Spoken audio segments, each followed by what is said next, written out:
গত ১৫টা বছর প্রধানমন্ত্রী হিসাবে প্রধানমন্ত্রী শেখ হাসিনা নিজেকে যেভাবে এস্টাবলিশড করলেন, একজন গৃহবধূ থেকে একজন প্রাইম মিনিস্টার এবং মাদার অফ হিউম্যানিটি, বাংলাদেশ তথা পুরো বিশ্বে যিনি একটা একটা প্রভাব বলয় তৈরি করতে পেরেছিলেন এবং সর্বশেষ যার এন্ডিংটা হ্যাপি এন্ডিং হতে পারত, বাট হ্যাপি এন্ডিংটা না হয় যে যেটা হয়েছে সেটা আমরা সবাই এখন জানি।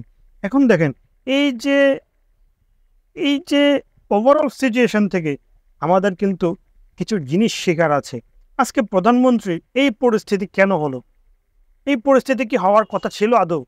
তিনি কি কখনো কল্পনা করেছেন যে তিনার মতো একজন শক্তিমান নেত্রীর এই ধরনের একটা সিচুয়েশন তার লাইফে কখনো আসবে? গুণাক্ষরেও মনে হয় তিনি কখনো চিন্তা করেন না। সো এই এখান থেকে আমাদের পরবর্তী যারা আসবে, শাসক আসবে, তাদের একটা জিনিস মাথায় রাখতে হবে যে ডিকটেটর বা স্বৈরাচার কখনো স্বৈরাচারী মনোভাব নিয়ে, স্বৈরাচারী শাসন দিয়ে মানুষের মনে বেশি দিন জায়গা করে রাখতে পারে না, জায়গা ধরে রাখতে পারে না। এই যে তিনি একজন সাধারণ নেত্রী থেকে সাধারণ ইলেকশনে একজন জয়ী, একজন পার্লামেন্ট মেম্বার, প্রধানমন্ত্রী থেকে কীভাবে স্বৈরাচার হলেন, তিনি এই স্বৈরাচার হয়ে ওঠার পিছনের বিষয়গুলোকে অ্যানালাইসিস করলে দেখা যাবে যে উনি তার বিপরীত মতকে কখনোই তিনি সহ্য করতে পারেন নাই। বিপরীত রাজনৈতিক মত, বিপরীত মতাদর্শের কাউকে তিনি সহ্য করতে পারেন নাই। আর আর যেটা সহ্য না করার ফল আজকে তিনি হারে হারে টের পাচ্ছেন।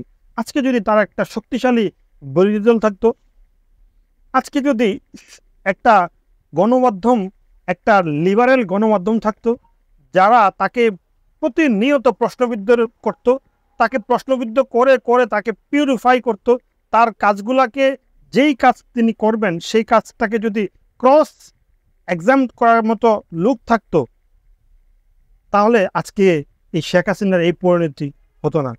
আজকে যদি তার একটা শক্তিশালী বিরোধী দল থাকতো, সে কোথাও ভুল করলে তার চোখে ধরা না পড়লেও বিরোধী দলের চোখে ওই যে এসে ধরা পড়তো। যেটা উনি এত সুন্দরভাবে বিরোধী দলকে সমূলে উৎপাট করছে। বিরোধী দল শুধু একটা বিরোধী দল না, বিএনপি, জামাত বলেন, জাতীয় পার্টি বলেন, কাউকে আঁচলের নিচে রেখে, কাউকে মামলা হামলা দিয়ে, কাউকে গুম করে এমনভাবে সমূলে উৎপাট করছে, যেটার খেসারত আজকে তিনি হারে হারে টের পাচ্ছেন ইন্ডিয়াতে বসে।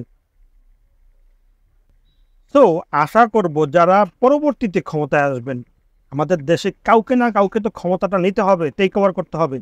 যারা আসবে, আশা রাখি আমাদের যেই কোটা বিরোধী আন্দোলনের যে সমন্বয়করা যে রূপরেখা দিবে, ওই রূপরেখা অনুযায়ী কিন্তু আমাদের পরবর্তী সরকার গঠিত হবে এবং পরবর্তী সরকারের একটা নির্দিষ্ট পিরিয়ডের পরে একটা নির্বাচন হবে, যে নির্বাচনে জনসাধারণ ভোট দিতে পারবে, জনসাধারণ তাদের সরকারকে ইলেক্ট করতে পারবে, নির্বাচিত করতে পারবে।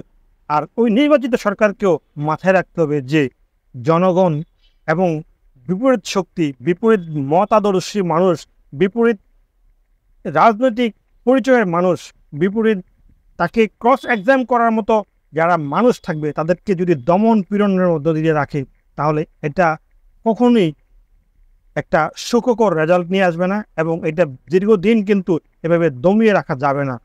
So, thank you, my dear friend. Wish you all the very best.